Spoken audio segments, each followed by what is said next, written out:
And of course, we report again on matters of COVID-19 and its impact, because the impact of the coronavirus pandemic has affected the lives and livelihood of many people around the world.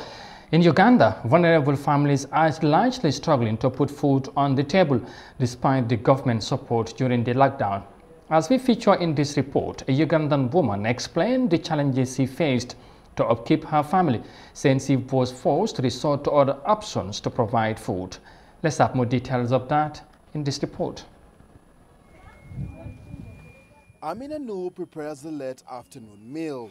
Maize bread is what her family of 11, most of them children, will have. I'll cook again this time tomorrow. We don't have as much food as before. The 30 kilograms of maize flour and beans given to her by the government during the lockdown ran out quicker than she hoped. Amina has been able to supplement meals with vegetables from her small garden, but she says it's not been enough.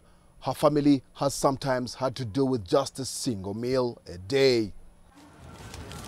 It's been tough, she says. If I had a piece of land, maybe we'd have something different to eat, because I would farm that land.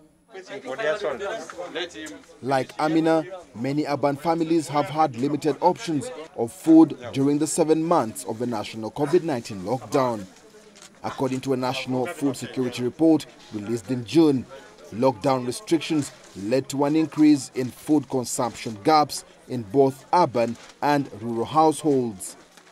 Where appropriate and in line with the government approach on inclusive development and ensuring food and nutrition security for vulnerable groups, government will continue to promote targeted strategic public sector investments in this area and programs such as OWC, or Operational Wealth Creation, and extension services in the country.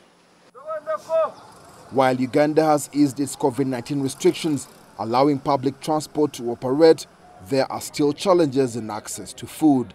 Experts are, however, optimistic the second season harvests in November will improve food availability. And that could mean more food for Amina, whose family depends on purchases to meet their food needs.